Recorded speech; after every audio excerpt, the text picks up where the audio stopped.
My name is Irina Dvorovenko. I'm former principal dancer with American Ballet Theatre, also over 10 years designer for Irina and Maxim collection for Bloch. And past 5 years, I transitioned into a new career as an actress on TV and in theatre. Hi, my name is Maxim Beloserkovsky. I'm a former principal dancer of American Ballet Theatre, and for 25 years I'm married to this one. It's a tough one. It depends how you look at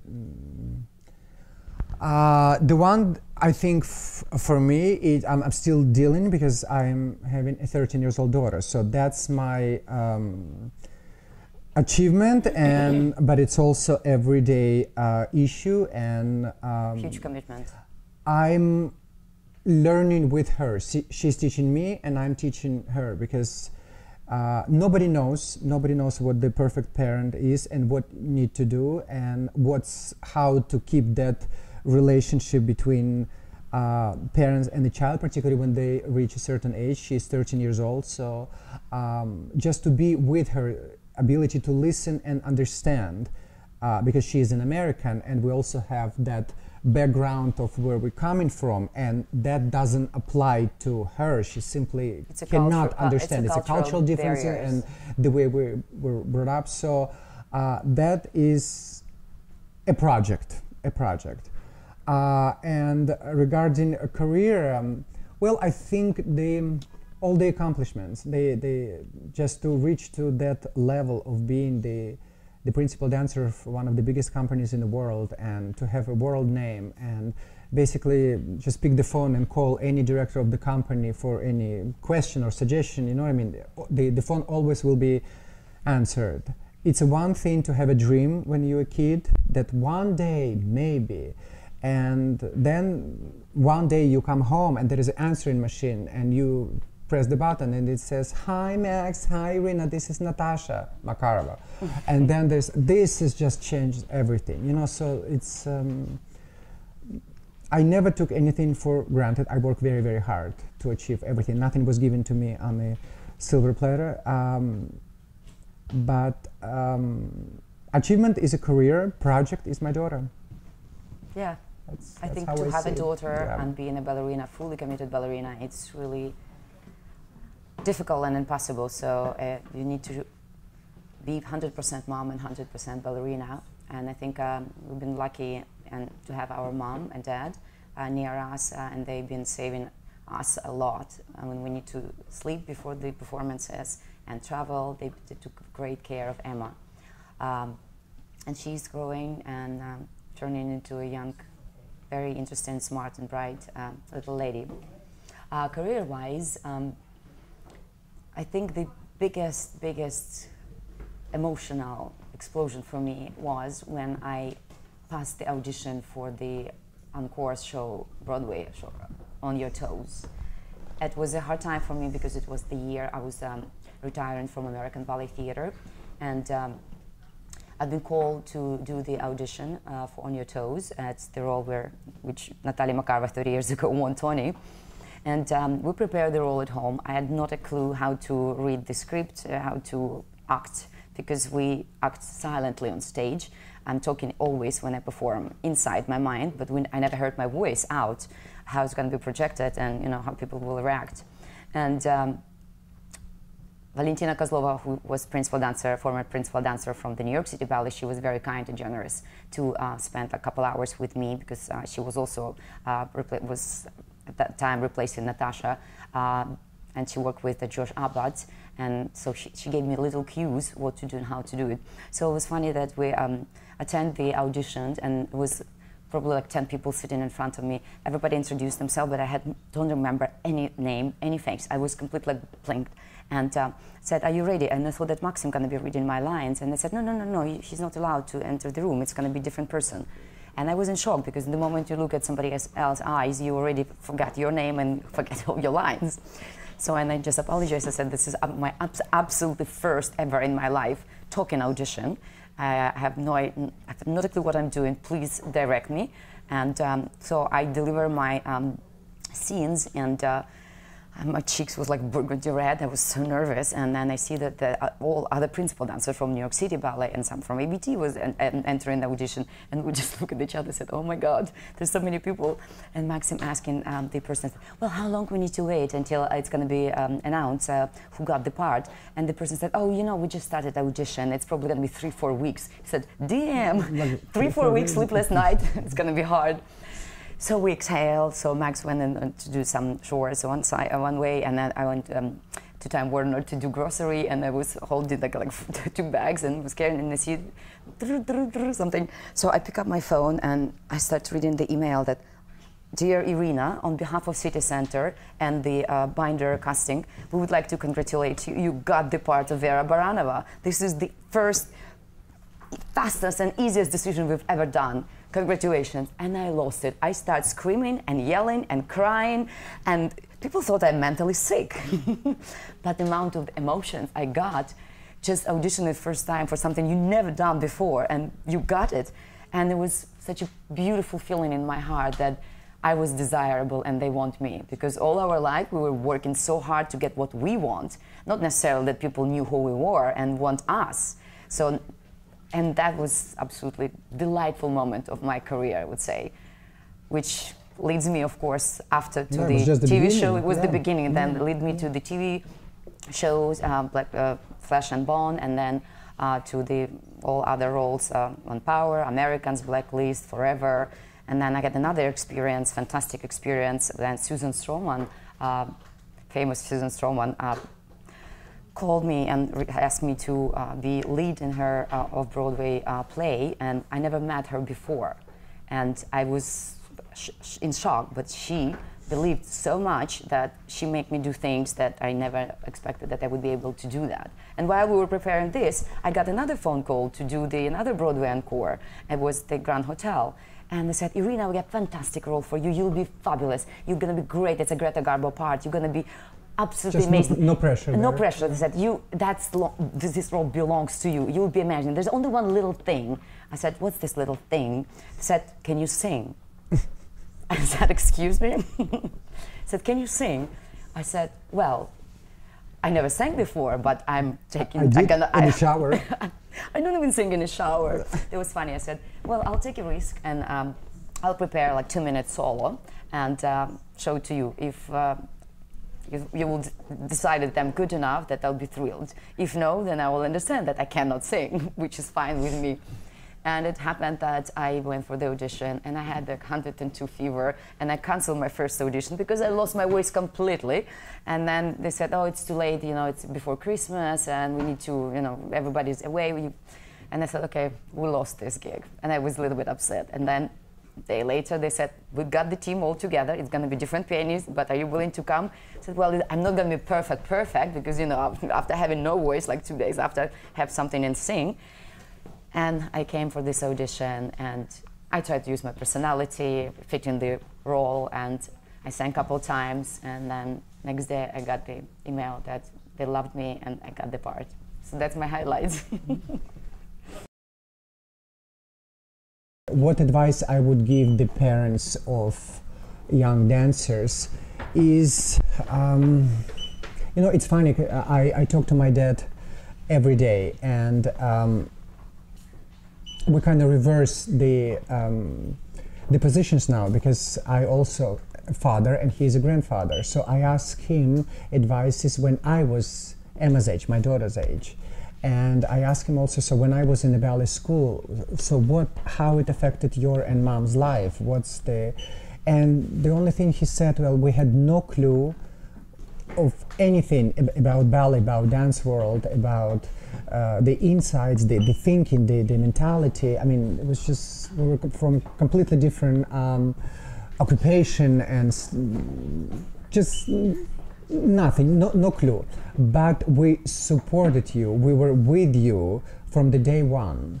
And that's what I can suggest, even if you don't understand, just be with your child, and slowly you will learn what it takes, the challenges, the ups and downs, the uncertainty of this business, why she or he is getting everything and why my child is not. Slowly you will understand the routine of that business. But particularly when kids are young, the support of their parents is essential, because the moment they enter this industry, they're no longer kids, they are adults. At least this is how we felt. Yes, you've been thrown into the ocean, and every day is a challenge, so you need to be strong and very confident. And I think the child needs to have the incredible passion for the ballet, for the contemporary art form. Without love and passion, it would be hard to work with a lot of obstacles in the career, which is constantly kind of torturing your body and having a lot of injuries and have emotional stress, because the responsibility to learn the ballet and then present yourself in a wonderful way. And so it's a lot of things in this on one plate. So I think the more love from the child and from the parents to support and make the child feel confident, and don't afraid to fall down. The harder you fall, the stronger you'll get. But you're not a failure if something didn't work out. It's a great experience. It's still a wonderful lesson for life. So that's going to be my advice. And I just also want to comment on that parents need to understand that their life would be adjust if they have a child who wish to become a professional dancer, because it's not a typical choice. It's not job. It requires more than just 9 to 5 involvement. It's a life choice, and a certain life decision will affect the entire family, and parents need to understand that. So if they see this passion in a child, then it's worth to pursue, but they have to understand that they will have to take the road with the child. The child will not take the road with them. I don't know if it makes sense, but that's what my parents did, and I think your parents did. Yeah. Some parents will. Well, the conflict. Well, I guess every parent see a child, a daughter, a son become a doctor, a lawyer, because this is the typical. This is the first one. This is because it provides stability. It provides stability in life. So the parents get older, the kids would be successful. So it's a natural. Even we react the same ways. Like we're telling our daughter that we want you to have a normal job. Because what we do, it's not normal. We never consider it as a job. We consider it as our life. So we live on stage. We lived on stage. It's not for everybody. It's a contract for life, and you will have a good life if you succeed. And it could be a certain pages of your life, and then you move on.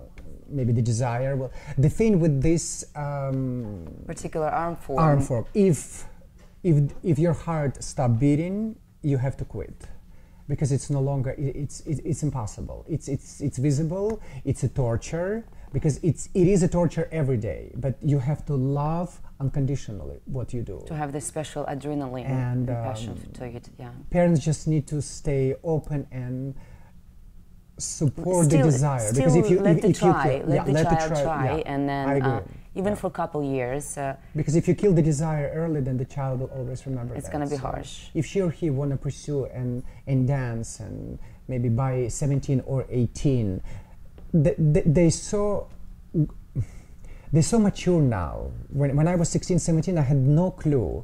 Now when I talk to my students and they're 17, 18, they have a plan. It's a plan. The company that they want to audition, the places that they want to go, the summer courses they want to take, the teachers they want to meet, and they're so independent. Much more advanced right now. And I guess they very clearly understand. It's like, okay, well, this is my last year in this school, and then I'm going to college.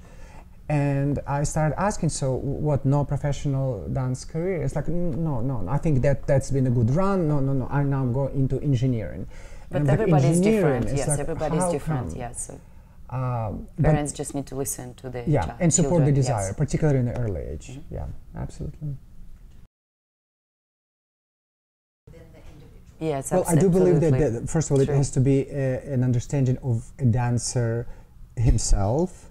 That the recognition that taking ballet classes and working 7 hours a day to perfecting your technique is one side, but then when you go on stage, you find that element of emptiness, that I'm just like a doll. I'm following the orders, but I have no idea who. There's no emotional as a persona, contact. as an individual. And to be honest with you, last couple years we ended up with a group of professional dancers, I would say from our company, from American Ballet Theatre, with exactly the same thing that you said. They are not calling and asking of, let's say, a private session of a lesson or rehearsal. It's not a question, can you look at my foot or can you look at my foot? We always will look at that. It will be always, no matter how big you are in industry, there will always be, you have to point more, or that you have to turn out, this always will be there. They all come with the same strong technical base. Question. I'm preparing role, and I need guidance of what I have to do.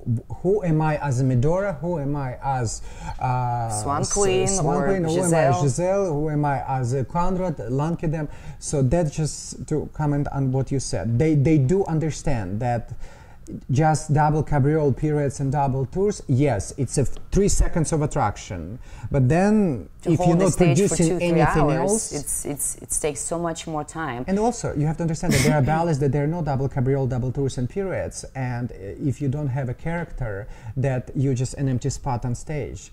So they do understand. I have to defend them. Some of them really, really understand that without learning and find inside yourself the emotions and the character. They need to discover themselves. Every dancer is very different, and due to the lack of time with American Ballet Theatre or with any probably major company now, you know, we all need sometimes even talk or a question and answer, and they show the different options and then let the dancers choose the right one for itself, because you know you cannot just say for the same corrections for the 2 different dancers who doing Giselle, but there is, like, for example, if it's like 6 or 8 casts, every dancer needs to look different and unique. And we right now, we're helping with our experience, we're helping them to discover themselves, and then try to explain them and share the secrets with them, and then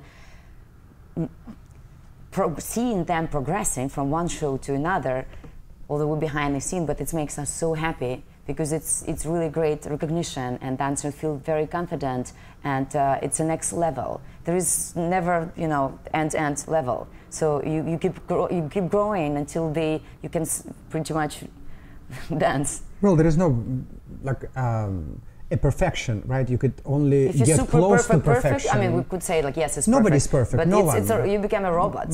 You know, we're all human beings, yeah. so there is a certain element of spontaneous kind of movements need to be on stage, and timing and musicality, and there is different characterization for every role. It could be done couple different options, and it's up to us as the kind of mentors and coaches to guide, to understand, and to let the dancers know the variety, the depth of the talent, and how much the person can deliver. Some people come in the studio and they're very open, and it's happening right away. Some people, you see, okay, it's there, but it's very deep. It will take time. It's okay, so pull and pull. But I also have to point out to what you said, that on the end of the day, the audience is looking for a personality, an individual, right? Because that's yes, the technical ability is so far from where we were, and it's just what those kids do now, it's insane. But they all do the same thing. It's the same thing. And what separates one artist from another? Individual energy, charisma. This is something that must be. So I do believe that industry maybe slowly, or maybe some individuals in the industry, slowly coming back to understanding that charisma and persona, it's overpowering everything. To make you persona, unique and special. Visible persona grabs the audience. Persona makes audience to see you again and again. It's not like, oh, I've seen it once, I don't want to see it again. Yeah, totally. Every performance is going to be different. I agree. The thing with the YouTube in the beginning, it was fantastic, because it's like, wow, you could just look at, we had no, it was impossible. We didn't have the VCR, we had VHS, those tapes, and they were like awful quality and nothing. So when YouTube was available, it's like, wow, you could actually YouTube, like, I wanted this variation, sure, YouTube. The problem with YouTube is exactly what you said, that kids need to separate bad quality from a good quality. So I suggest to all the students, yes, fine, but I also give the link of the YouTube that I believe would be the best possible quality, artistically, technically, musicality, execution, I don't know, charisma, as an idea, because then it still needs to apply personally to each dancer. Just to be inspired, but not to copy. Not to copy, because you'll be fake. You have to find yourself. It's very individual. There's two sides of the YouTube, yes and no, of course. As two sides to everything, I guess. Yeah. And for us, being from the different school, when we came here, we didn't only dance the way our school taught us. We learned so much from the different school. We learned how to do Balanchine, which is completely different, speed and technique and timing. And then also we see a lot of dancers from the different style, like Paris opera, the Royal Ballet. So everybody has so we pick up and embrace everything, the best from every company. So if they ask us how you teach, is it like Russian style? I said, no, it's not Russian style. We kind of created our own unique... say, oh, Irina, Max, you teach Vaganova method. I was like, just because we have two Russian names doesn't mean we teach Vaganova method. I spent 20 years with American Ballet Theater. Yes, I work with the great Irina Kolpakova, but I also work with the rest of the teachers, and I've done so many ballets. We didn't only do petit pas, we did everything. So I can't say that we teach the base of it, the understanding, the philosophy. Yes, probably would be the training, because it was put into us and since we suffer a lot to learn that. And to break our rules, because we want to achieve and get the best from everything. So, but the I think body type changed, everything changed. So in the training and the way we look at the students, everything changed. We cannot teach the same way people taught, I don't know, 30, 40 years ago. No, look at those kids. They come to the studio, they have 5 pirouettes, they jump up to the ceiling, you know what I mean? So everything is different. But that's what I said. This year, I think, not 2019, I think it's going to be our 7th year of Irina and Maxim Ballet Summer Intensive. We teach 3 weeks at City Center, I think August 5th till the August 23rd, and we encourage all the talented students to join our courses, because that's the love and passion we share, and sometimes it's 2 of us during one class, so it's double attention. And what makes it a little special is because we let all our professional students to join the class. So imagine if next to you, standing person who you admire, and it's just from the company. Going back in my childhood, I'll be 12 years old, and next to me would be Mikhail Baryshnikov. I mean, how crazy is that? So this is a little that dream, you know what I mean? So when soloists and some principals from American Ballet come to the morning class, and they stand next to aspiring dancers, it's just the dynamic of the class. It changes. And I also pointed out, look at this is the visual example of how what I just said verbally, or Irina said verbally, this is also the actual physical execution and visual example of what needs to be done. So it's just something that makes maybe our courses slightly unique in that sense. Well, I think for me, when I first heard that I got the talking part, and then when I was really nervous, of course, and when my co-star was Christine Baranski, and my eyes was wide open, and I was very shy and not sure if I'm doing something right, but then I could hear the reaction of the co-stars that you're doing great, that everything is fine, it's a great start for you. I started to feel more and more confident, and then every performance I did, I felt the new energy from the audience and more laughter, because it was a hilarious part which I played, and it gave me such a strength and boost of adrenaline that I could do that, and I never felt that it's kind of hard for me. It's hard to get the part, that's difficult, of course, but then when you get the part, I think my intuition was, I guess, right. Especially when I booked the first TV series, Flesh and Bone, and Moira Valle-Beckert, she was a producer and director for this TV series, and for 10 or 11 episodes, every time you have a different director, and every director wants something else. Of course, you prepare your lines, your scenes, and then the director said, oh, can I see you like a little bit before? So let's rehearse like 10 minutes. So we rehearsed, and he said, oh, can you try this scene in this emotional level? So I did it. Can you do opposite and that one? So I tried the different one. Okay, so I'm on a set, I tried to do it. I was doing what the director asked me to do, and then I did a couple takes, like 3, 4, 5 takes, and then Moira came to me and said, Irina, can you do how you feel? And somehow what I felt was quite natural, and Moira approved it because it was also in her heart as a vision or idea what she wanted to be on the screen. And I'm maybe not right all the time, but I'm blossoming when I have the right people around me who could know my potential, that I just need to be in the good hands to tune me down, and then I feel that I could deliver everything they asked me to do. No, funny that I never took the acting lessons or speaking lessons or singing lessons.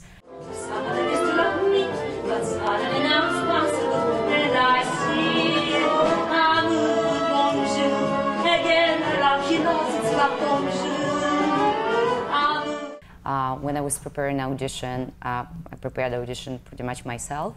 And then Moira was very kind for the TV series. She assigned for the dancers who are actors, because she wanted really real dancing and real acting. She assigned the acting coach, Andrea Siri, and she helped us. We had a couple lessons with her for like a couple episodes in the beginning. But then, of course, it's up to you, how you look on screen, and then what's your intensity and how you deliver it and what you feel, because it's sometimes not really easy, you know, when you need to do like 20 takes and if you're crying and screaming with the break in between, then sometimes it's out of the contest. So it's really, you know, for me it's helped when I put myself completely in that mood for the whole day. I try not to see or chat or talk with anybody, because I need to maintain in the particular mood of the character. So that's helped me a lot usually.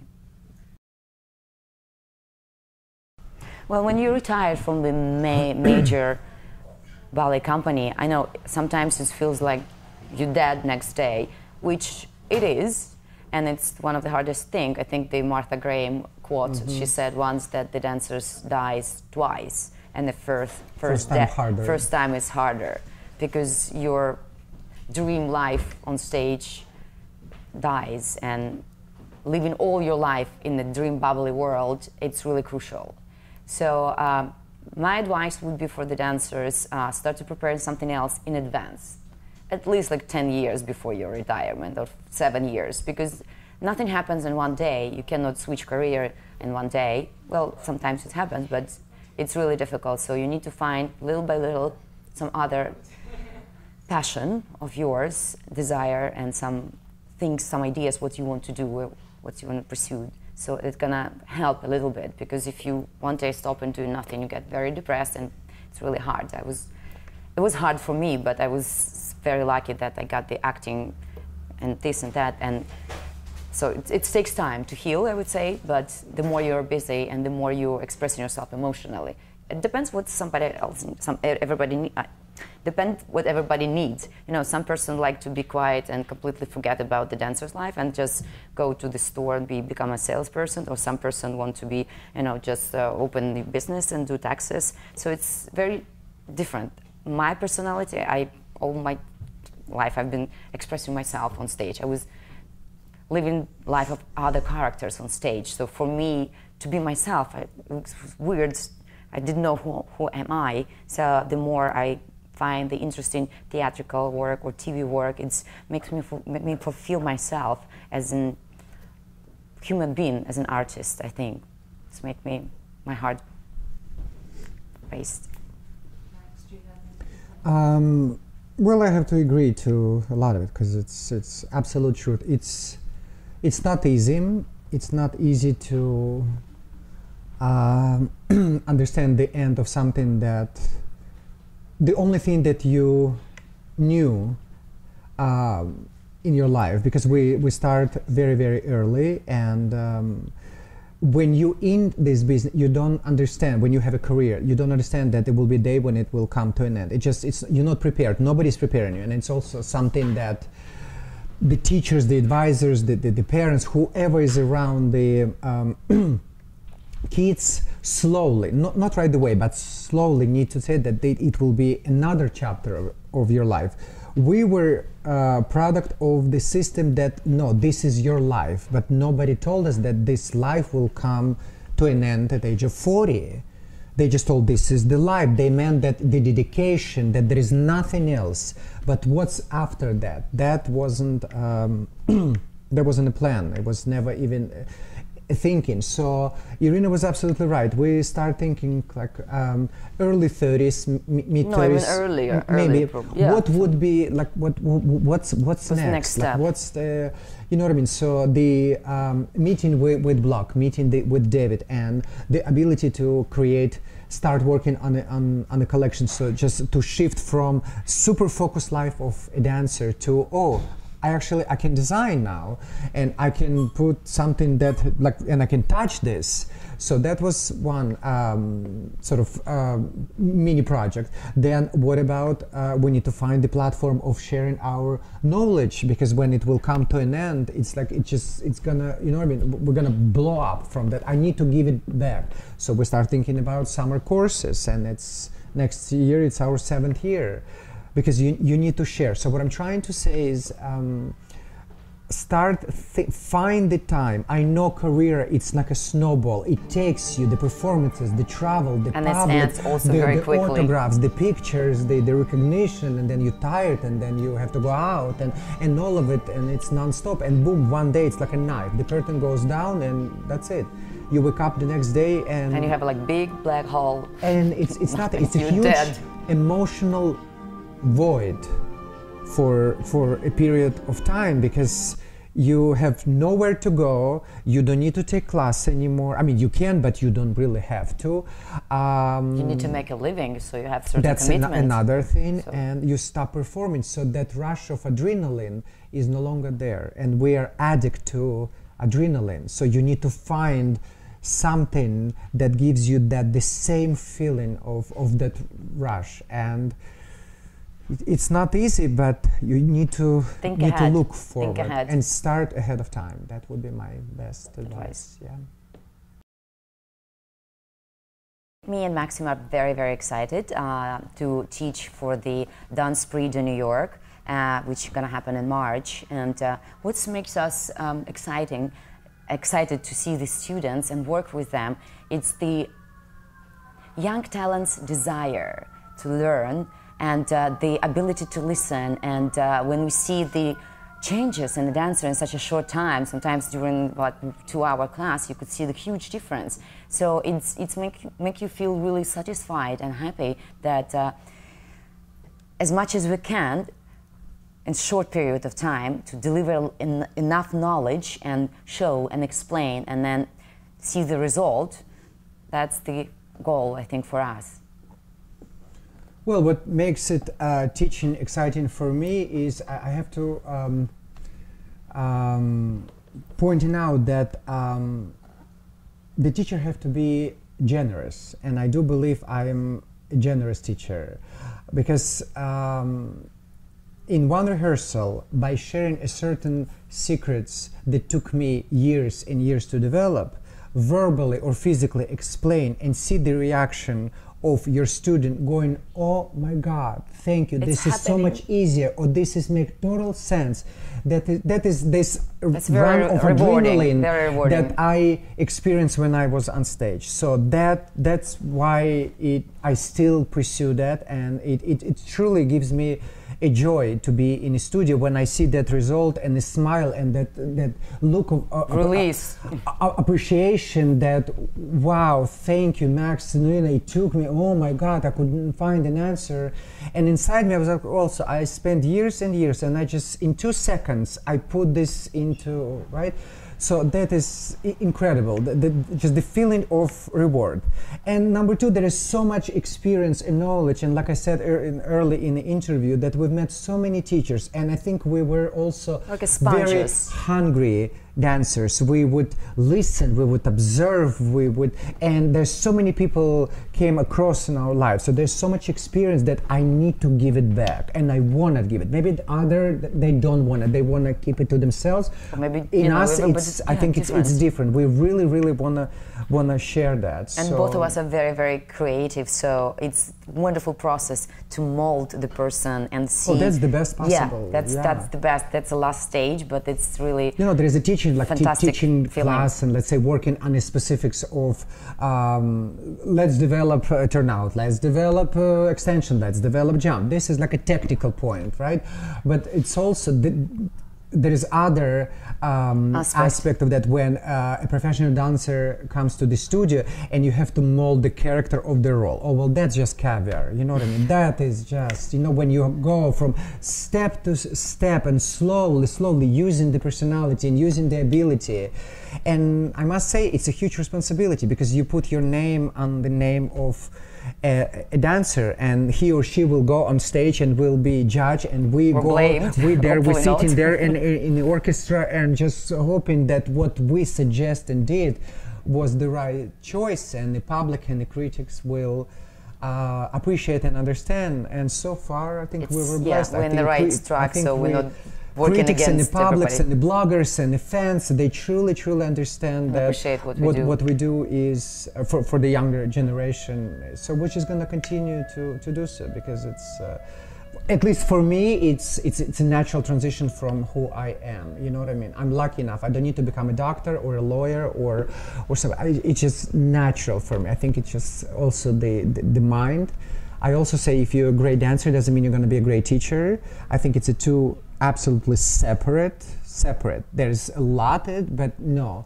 You need to see and verbally explain the timing of the correction, and then also if you're able and the age lets you to show, then it's bonus to that. But truly enjoying this, absolutely, no doubt.